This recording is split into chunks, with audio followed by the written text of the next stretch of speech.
ঢাকায় আছি আর ইজতেমা আসবো না তা কি হয়? হ্যালো ভিউয়ার্স, আসসালামু আলাইকুম।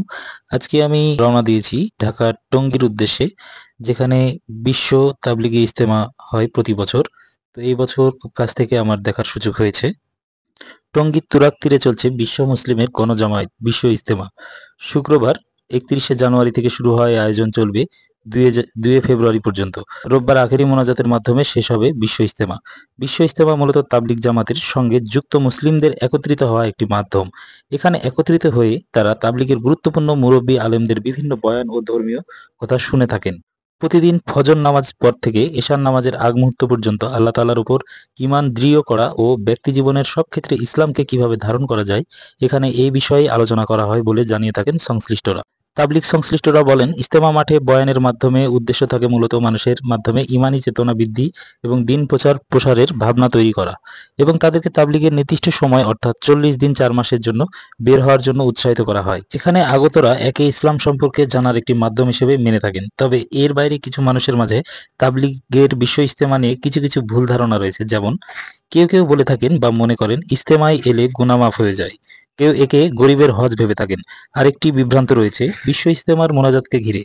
ইসলাম সম্পর্কে অল্প ধারণা রয়েছে এমন কেউ মনে করেন ইজতেমার মোনাজাতে অংশগ্রহণ করলেই দোয়া অবশ্যই কবুল হয়, কিন্তু এমন ধারণা ঠিক নয়। ইসলামী চিন্তাবিদদের মতে হজ ইসলামের অন্যতম ফরজ বিধান। নির্দিষ্ট পরিমাণ সম্পদের মালিকের উপর নির্দিষ্ট জায়গায় তা পালন করা ফরজ। আল্লাহ তাআলা পবিত্র কোরআনে বলেছেন, যাদের নিকট এই ঘর কাবা শরীফ পর্যন্ত পৌঁছার সামর্থ্য আছে তাদের উপর এই ঘরের হজ করা ফরজ।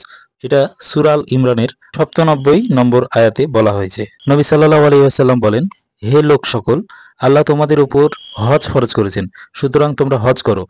ফরজ হজ সম্পর্কিত এ আয়াত ও হাদিস বর্ণিত হয়েছে ইসলামের প্রথম যুগে, বর্তমান সময় থেকে আরও ১৪৫০ বছর আগে। এদিকে সাধারণ মুসলমানদের ইসলামের বিধান মানার প্রতি উদ্বুদ্ধ করতে গত শতকে ১৯২৪ সালে তাবলিগ জামাত প্রতিষ্ঠিত হয়। এর আরও পরে ১৯৬৭ সালে শুরু হয় বিশ্ব ইজতেমা। তাই একে ইসলামের গুরুত্বপূর্ণ বিধান বা ফরজ কোনো বিধানের সঙ্গে মেলানোর কোনো যৌক্তিকতা নেই। তাবলিগি ইজতেমা থেকে এইসব ধারণা, কথা ও মনোভাব থেকে বিরত থাকতে হবে আমাদের। কেউ এমন ধারণা পোষণ করলে সেটা সংশোধন করার চেষ্টা করতে হবে আমাদের। বিশ্ব ইজতেমা ময়দান পরিদর্শন শেষে আমরা আবার বাসার উদ্দেশ্যে রওনা দিয়ে দিই। তো আমরা প্রথমেই বাসে উঠে যাই। এটা অবশ্য আমার ঢাকা শহরে প্রথম বাস ভ্রমণ বলা যেতে পারে। তবে এই অনুভূতিটা যে এত বাজে হবে তা আমি কল্পনাও করতে পারিনি। তো বাসে উঠে আমরা ইজতেমার ময়দান দেখতে বাসার দিকে যাচ্ছিলাম। অনেক ঘোরাঘুরির পর একটু হালকা খিদেও লেগেছে। তো আমার শালা বলছিল, দুলাভাই পাশে ফাস্ট ফুড কিছু আইটেম খাওয়া যাক। তো আমরা সরাসরি বাসার সামনেই একটি ফাস্ট ফুডের দোকানে আমরা দাঁড়িয়ে যাই এবং একটি চিকেন রোল ও তার পছন্দের চিকেন ফ্রাই অর্ডার করে দেই। এগুলো খাওয়া শেষে আমরা হচ্ছে যে আবারও বাসার দিকে চলে যাই।